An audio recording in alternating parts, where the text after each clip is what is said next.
বন্ধুরা, আজ আমি শিঙি মাছ আর কই মাছ দিয়ে আলু দিয়ে মাছের ঝোল করব। মাছটা এবার কেটে নেব।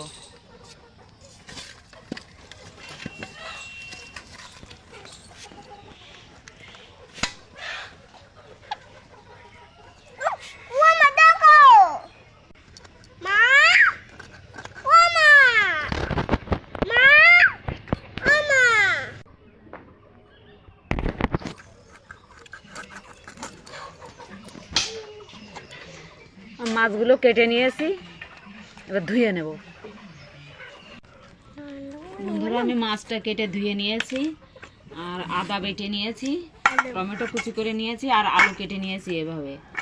এবার আমি মাছের ঝোল করার জন্য মশলাটা করে নেব। দিয়ে দেবো গরম মশলা। গরম মশলা একটু নাড়াচাড়া করে নেব। একটু গরম মশলা আমি একটু ভেজে নিয়েছি, এবার দিয়ে দেবো জিরে। জিরাটা আবার ভেজে নেব। মশলাটা এভাবে করে নিতে হবে। জিরাটা ফুটছে, ভালো করে ভেজে নিতে হবে। আমার ভাজা হয়ে গেছে মশলাটা, এবার আমি তুলে নেব।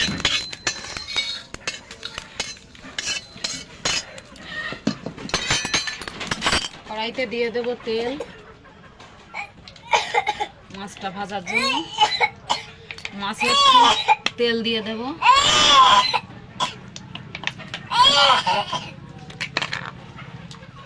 হলুদ দিয়ে দেব, লবণ দিয়ে দেব।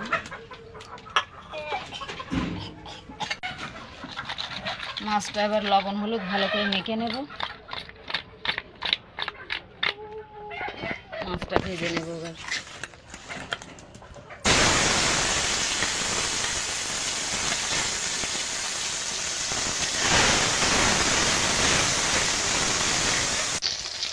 মাছগুলো ভাজা হয়ে গেছে, তুলে নেব।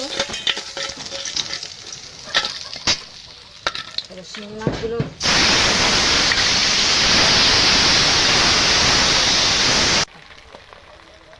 মাছগুলো ভাজা হয়ে গেছে, এবার তুলে নেব।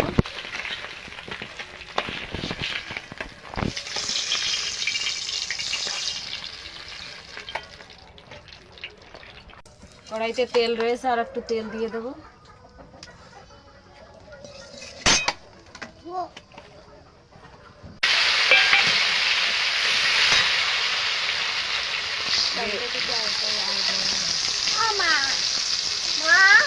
টমেটো কুচিটা দিয়েছি, এবার ভেজে নেবো একটুখানি। এবার দিয়ে দেবো আদা বাটা। এটা একটু ভালো করে কষিয়ে নেব। মশলাটা ভালো করে কষিয়ে নেব। এবার আলুগুলো দিয়ে দেবো এর মধ্যে।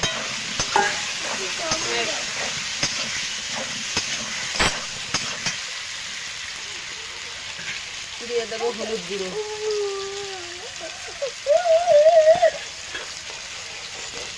দিয়ে দেবো স্বাদ মতো লবণ। আমি আলুটা একটু ভালো করে কষিয়ে নেব। আমি আলুটা ভালো করে কষিয়ে নিয়েছি, এবার দিয়ে দেব গরম জল পরিমাণ মতো।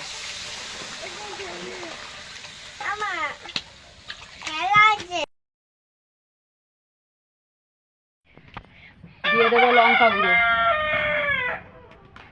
নাড়িয়ে দেব। আমি এবার এটা ঢেকে ঢেকে রান্না করবো। ঢেকে দেবো।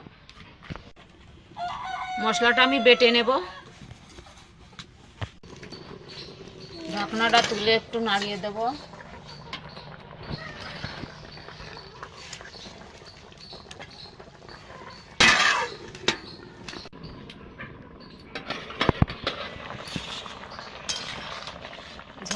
ঝোলটা কম হয়ে গেছে, আলুটাও গলে গেছে। আমি এবার মাছটা দিয়ে দেব।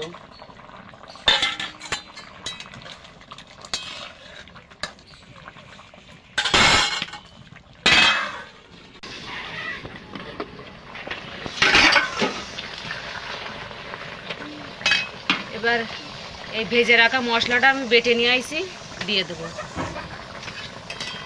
নাড়িয়ে দেবো, আর একটু ঢাকা দিয়ে দেবো।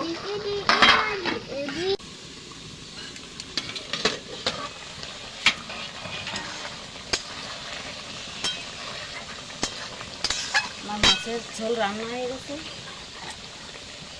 নামিয়ে দেবো এবার।